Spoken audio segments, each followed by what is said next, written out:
ఇంట్లో అన్నీ ఆయన చేసుకోవాల్సిన రెమెడీస్ అమ్మా ఏమైనా? అమ్మ. రెమెడీస్ లాగా ఇంట్లో ఏమైనా చేసుకునేవి పూజ ఒకటే అంటారా? ఇంకేమైనా రెమెడీస్ ఉంటాయా? ఇంకా వేరే రెమెడీస్ ఏందమ్మా, హ్మ్. చెప్తుంటేనే అల్ప సంతోషి అమ్మవారు కానీ ఆయన కానీ వినాయకుడు కానీ హ్మ్. మనస్ఫూర్తిగా చెయ్యాలి. ఏది చేసిన హ్మ్. చేసినప్పుడు మన ఈ పని కాదు అనేది ఉండదు. హ్మ్. ఇప్పుడు ఇప్పుడు ఇంతకుముందు ఒక ఛానల్లో పిల్లలకి మాటలు రావటంలో ఇప్పుడు మొన్న వారంలో 40 మంది పిల్లలు వచ్చారండి, హుహు. చిన్నపిల్లలకే. హ్మ్. అదంతా ఎందుకు వచ్చిందంటే కరోనా వల్లే వచ్చింది. హుహు. కరోనా వల్ల నిజంగా బంగారు బొమ్మలల్లే ఉన్నవాళ్ళు చాలామంది ఉన్నారు. హ్మ్. ఎవరో చెప్పారు మరి, అందుకే ఇన్ని సంవత్సరాల నుంచి ఏ ఛానల్కి ఏ ఇంటర్వ్యూ ఇవ్వండి, వచ్చి అమ్మవారి దర్శనం చేసుకోండి, ఆమె కృప ఉంటే వస్తాయి అని చెప్పాను.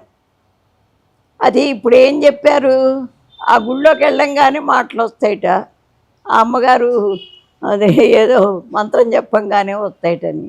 నేను భగవంతుడిని కాదు, వాళ్ళ సేవకురాల్ని మాత్రమే.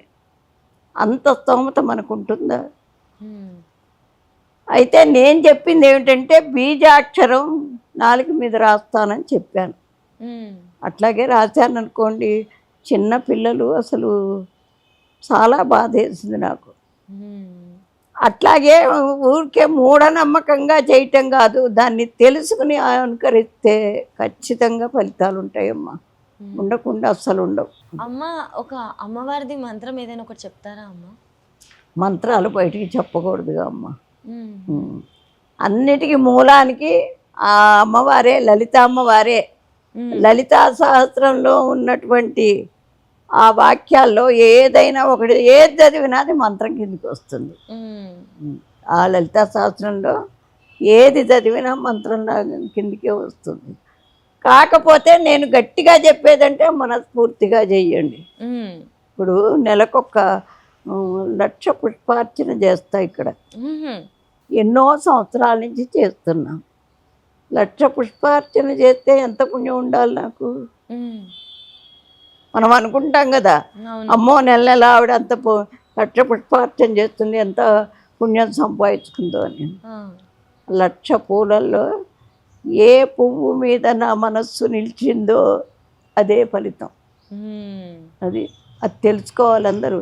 పూజలు పునస్కారాలు చేసినంత మాత్రాన వస్తుందని కాదు, హ్మ్. కాకపోతే దీనికి అది లింకు.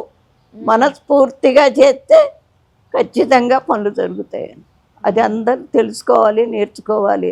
ఎవరి దగ్గరికి పడితే వాళ్ళ దగ్గరికి పడి మాకు అది మాకు ఇది అంటే అసలు ఏమీ ప్రయత్నం ఉండదు, ప్రయత్నం అసలు కాదు. అమ్మ, ఇంకో మాట, అమ్మవారి అనుగ్రహం పొందాలంటే చక్కగా ప్రతిరోజు నిత్యారాధన చేసుకోవడం, నిత్య దీపం పెట్టుకోవడం మంచిది అని కూడా అంటారు కదా. మంచిదే. అసలు దాని గురించి కూడా కొంచెం వివరిస్తారా? అసలు ఎలా పెట్టుకోవాలి, ఎలా చేయాలి అని? ఎలా పెట్టుకునేది ఉందమ్మా.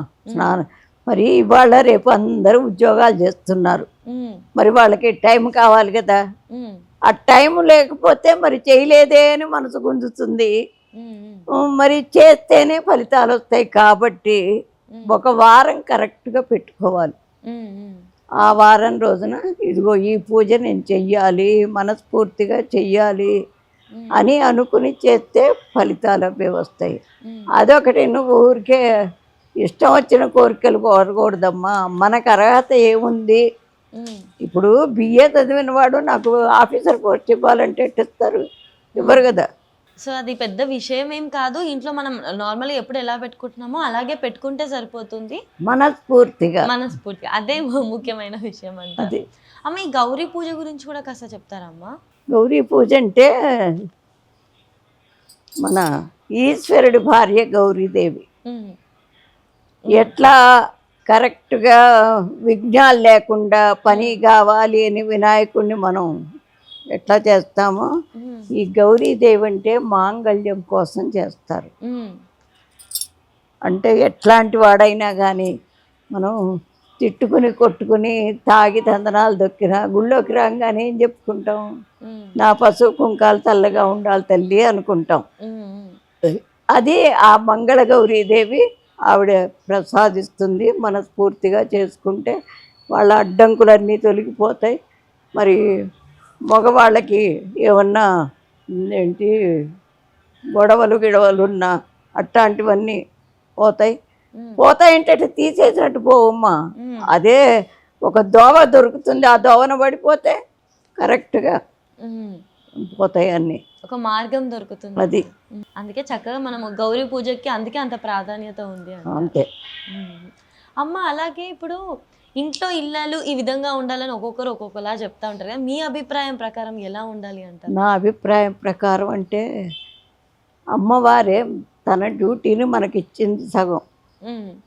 ఆవిడ ప్రపంచాన్ని సృష్టించింది కదా, వాళ్ళని సృష్టించడం, వాళ్ళని అవి ఇవి అమర్చడం చేయటం అంతా ఆవిడే కదా. ఆ డ్యూటీని మనకి కొంత పంచింది. అదే అమ్మవారు ఇచ్చిన డ్యూటీ అనుకోవాలి సంసారం అంటే. భార్య భర్త పిల్లలు అత్తమామలు మరుదులు ఆడపడుచులు, ఇది ఈ కుటుంబ బాధ్యత నాకు ఇచ్చింది అమ్మవారు అని చెప్పి అనుకుని ఖచ్చితంగా కుటుంబంలో ఉన్నటువంటి బాధ్యతగా చేస్తే తప్పనిసరిగా అమ్మవారి కృప ఉంటుంది. ఖచ్చితంగా అమ్మ మీ సమయాన్ని మాకు కేటాయించి మాకున్న సందేహాలన్నింటినీ కూడా నివృత్తి చేసినందుకు ధన్యవాదాలు. అయితే ఇప్పుడు ప్రతి ఛానల్లోనూ కూడా ఇప్పుడు దాకా రికార్డు చేసిన వాటిలో నా అడ్రస్ తెలియదని చాలామంది ఫోన్లు చేసి ఇట్లా అడ్రస్ కనుక్కోవడానికి ఇబ్బంది పడుతున్నారు. కాబట్టి మీ ఛానల్లో నా అడ్రస్ నేనే చెప్తున్నాను. Kukatpally housing board 3rd phase, Lalitha అమ్మవారి గుడి, సాంఖ్య హాస్పిటల్ ఎదురు. ఖచ్చితంగా నా ఫోన్ నెంబర్ కూడా 9059333784. ఎవరు ఏ రకంగా అడిగిన ప్రశ్నలన్నీ ఎవరికి ఏది కావాలంటే నేను ఎవరి దగ్గర డబ్బులు తీసుకోనమ్మా. నాకు కావాల్సింది ఆవిడ ఇస్తోంది, ఇంకా నేను అందరిని అడగటం ఎందుకు. రేపు 25వ తారీఖు నుంచి 31వ తారీఖు దాకా సహస్ర సువాసిని పూజని పెట్టుకున్నా. దానికి మాత్రం మేము 1116 మనీ పెట్టాం.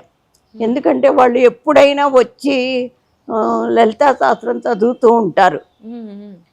వాళ్ళ పేరున ఒక్క పూజ మనస్ఫూర్తిగా చేద్దాము అని ఆ పూజ ఖర్చు కోసం అదొకటి పెట్టాను. ఏదొచ్చినా అందరికీ వీలుంటే, మీరు కూడా ఇక్కడే దగ్గరే అంటున్నారు కాబట్టి ఈ వారం రోజుల్లో ఒక్కరోజు వచ్చి అమ్మవారి పసుపు కుంకం తీసుకుని వెళ్ళండి.